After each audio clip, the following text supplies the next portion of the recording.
Hey, how's everybody doing? Welcome back to Ass Hat Podcast here on YouTube. My name's Nude. I'm your host. I used to go by Double T, but then I realized a good chunk of these videos, if Cody LL Lane 619, I think, leaves a comment, he calls me Nude. I'm like, okay, yeah. Ain't nothing big. Another Vestron here. This is number 11. This is one of their big sets, 3 film. This is one I skipped at first because when it came out, I'm like, man, it's $30. It's 3 movies, but it's $30.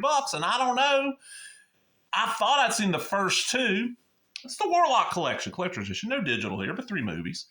Nice little slipcase. Look at that. You got late Julian Sands, this guy and this guy. I like the art by the Dude Designs. And of course, on the inside, it's the same. Let's look at the back here. Vestron video. Warlock collection. The evil Warlock flees from the 17th to the 20th century and works to unleash Satan upon the world in these 3 supernatural chilling films.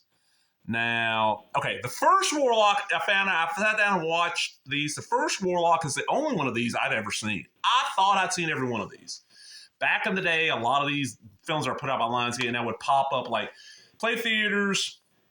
4 months later, hit VHS, and around that time, they'd hit Showtime.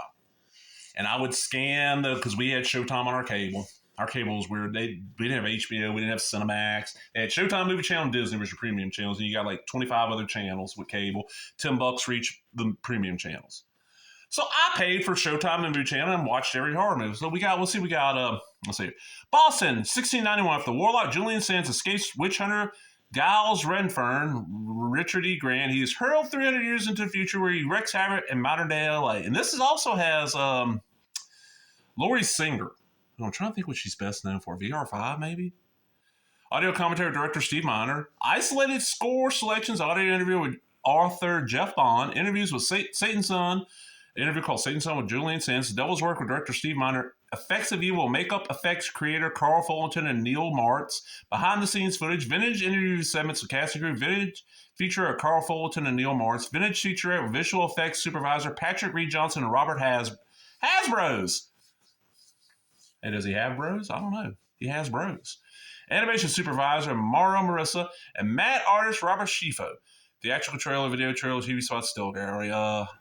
1080p, 16:9, 2.1 audio, all that stuff. 101 minutes. Okay, that's 89. I thought I'd seen Warlock Armageddon. This is the one that actually got a little bit of buzz for this film. This first one did okay. It was one where it was finished, and then because of the company that's supposed to distribute in the States kind of going under, it took a little while to come out and say it's like 89 is a release date, but I know I watched that thing on Showtime. It was like 91, maybe 92. Probably 91.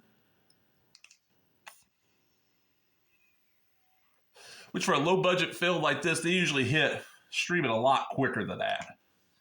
All right, so we're going to skip ahead to 93, and this is the one I thought I'd seen I hadn't. This is the one that kind of blew up because they got a Super Nintendo game out. I think there's like a Genesis version released, created, never come out. The Warlock. Julian Sands returns to try and free his father from the fiery chains that imprison him and is challenged by 2 warriors with supernatural powers. Okay, Julian Sands is the only connection with these 2. He's playing a Warlock, but it's not the same character. They changed the rules because in the first one, like, if they find one of his footprints, and he doesn't have shoes on, if they find a footprint, they hammer an iron nail into it. If he has shoes on, he feels pain in his feet. There's all kinds of little stuff in it that's not in the second one. In the second one, it's not.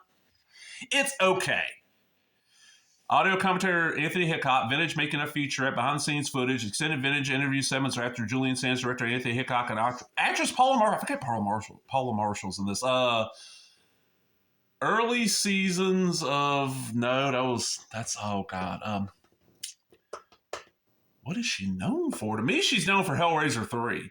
She's the club girl, the club woman that ends up at Terry Farrell's apartment.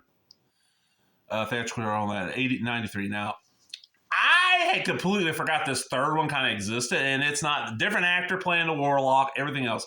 After Chris Miller, Ashley Lawrence moves in an abandoned 16th century mansion she receives as an inheritance. She's visited by the Warlock Bruce Payne with some unfinished business, stealing Kira's reincarnated soul. Behind the scenes footage, vintage interview segments, a cast and crew trailer, video sales promo, still gallery. 99. So in 10 years, we got 3 of these. It's 2 discs. I remember right, the first film is on the first one, and then yeah, the other two on this. Well, they don't look bad. Like I said, I have not listened to the commentary on the second one. I've been on the isolated score. The first one, Steve Miner's entertaining. Not my favorite Steve Miner film. It's a good one. The interviews, I've seen the Steve Miner, I've seen the Julian Sands. I don't think I've watched that FX one. And all these other extras on that I hadn't done anything with.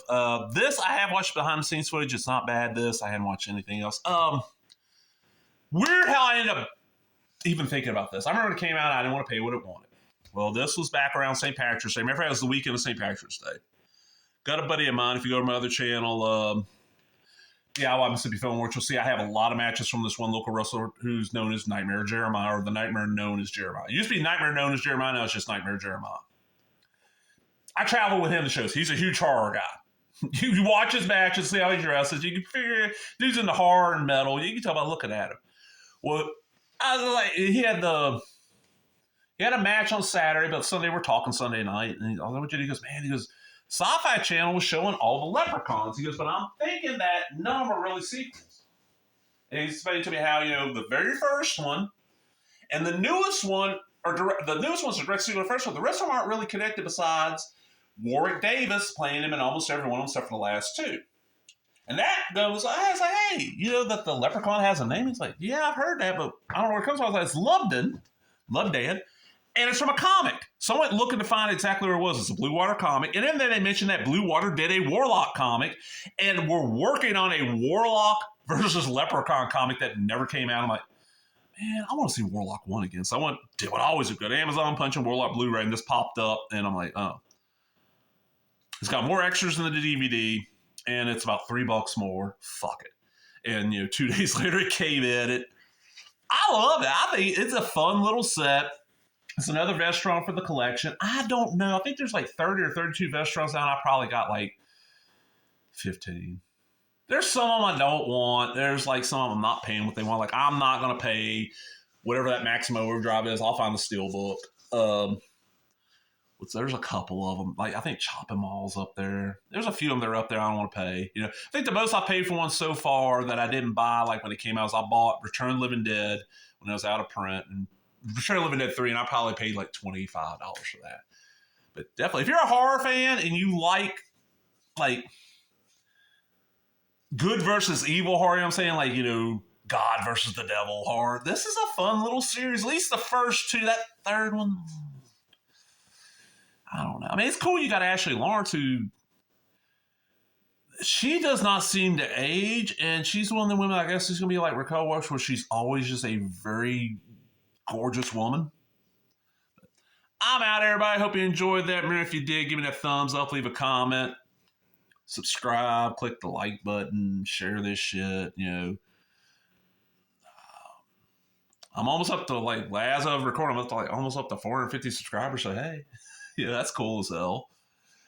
But I'm out. Laters.